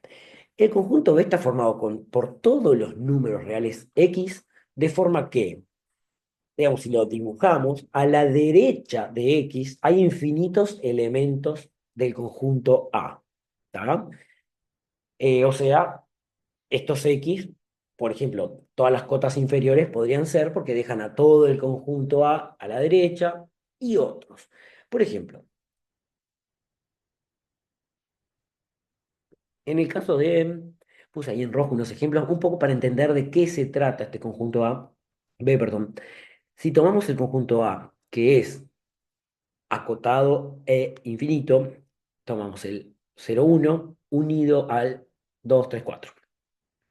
Fíjense que cualquier elemento menor que 1 deja a la derecha infinitos elementos de A, pero de 1 en adelante no, porque a lo sumo podemos tener una cantidad finita de elementos de A. Por ejemplo, si nos paramos en 1, ¿cuántos elementos eh, hay a la derecha de 1 que sean elementos de A? 3, el 2, el 3 y el 4. Y bueno, lo mismo pueden hacer con estos. Digamos, si le pelo el 2, el 3 y el 4 y dejo el 0, 1, el B simplemente está compuesto por el menos infinito 1. Si le agrego los extremos, siguen siendo el menos infinito 1. Y así lo verifican. Entonces, tenemos el conjunto B y digamos que gráficamente sería, me sirven para, digamos, le voy a meter adentro todos aquellos X de forma que tienen a su derecha infinitos elementos de A. Entonces, lo primero, como ya anticipamos, es probar que este conjunto tiene supremo o extremo superior. Esta notación es extremo superior o supremo, es lo mismo. ¿Está? Y vamos a recurrir al axioma de completitud. En primer lugar, el conjunto B está formado por números reales por la propia definición. El conjunto B es no vacío, ya no encuentro acá,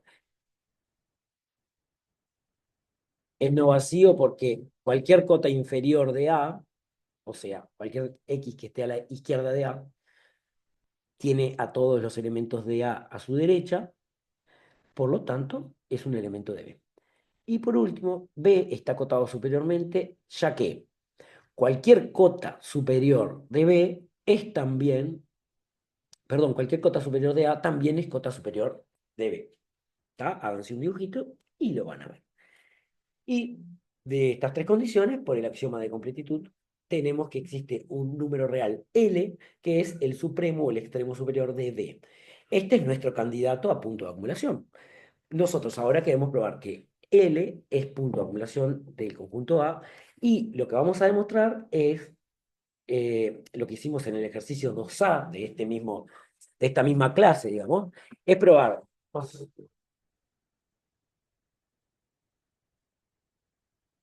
es probar, las motos acá son un tema, que cualquier entorno de L contiene infinitos puntos de A. ¿Está? Entonces, vamos o menos, vamos a ver esto. Vamos a ir razonando con el dibujo. L está acá. Como es para todo epsilon, defino un entornito acá de radio epsilon y centro L.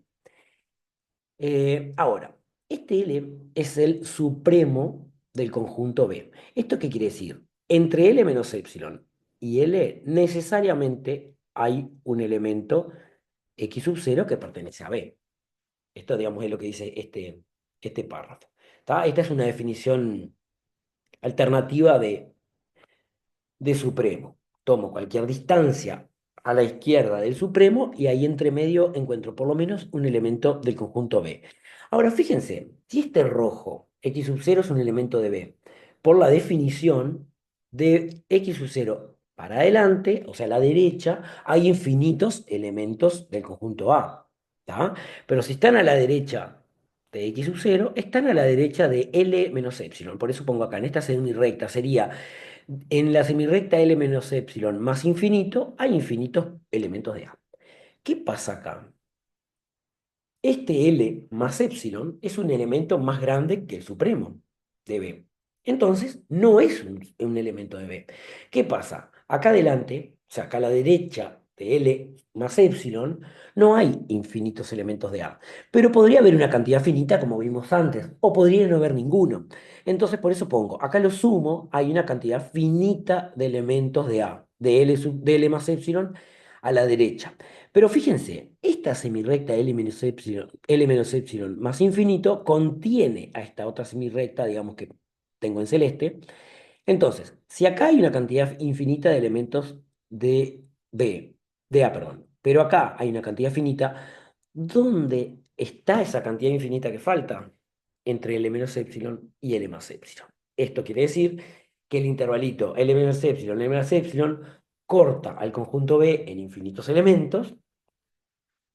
Por tanto, perdón, el conjunto A en infinitos elementos y por tanto es un punto de acumulación de A.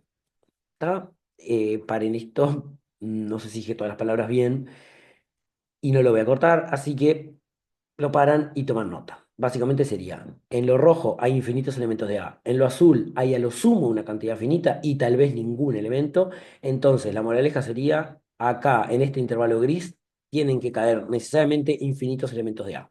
Y como esto es para todo epsilon, entonces L es punto de acumulación de A. Y bueno, acá tenemos el teorema que se los voy a dejar para ustedes, con algunas condiciones, o sea, si es infinito, sin necesidad de que sea acotado, necesariamente tendrá puntos de acumulación. Esto es falso y ahí se proponen unos ejemplos. Si es solo acotado, pero no necesariamente infinito, ¿será que tiene puntos de acumulación? Es falso. Y el recíproco, podemos enunciar varios recíprocos, digamos. Si tiene punto de acumulación, será infinito, será acotado, será que es acotado e infinito. Acá tienen ejemplos para cada caso. Y el último, que digamos es más exigente que los dos anteriores, el último recíproco que enuncio, sería, si tiene punto de acumulación, es acotado e infinito, para que esto sea cierto deberían ser ciertas las dos anteriores y como una de ellas no es cierta, entonces el último recíproco, que es el recíproco de verdad, digamos, ese no es cierto. Y para terminar les dejo por acá una tablita, digamos, donde resumen todo lo que se pide en el ejercicio previo, los ejemplos que pusimos y en los casos de no existencia. Y acá en los ejercicios, digamos, donde digamos, se enuncia lo que prueba, por ejemplo, esta no existencia, etcétera. Y por acá es todo. Adiós.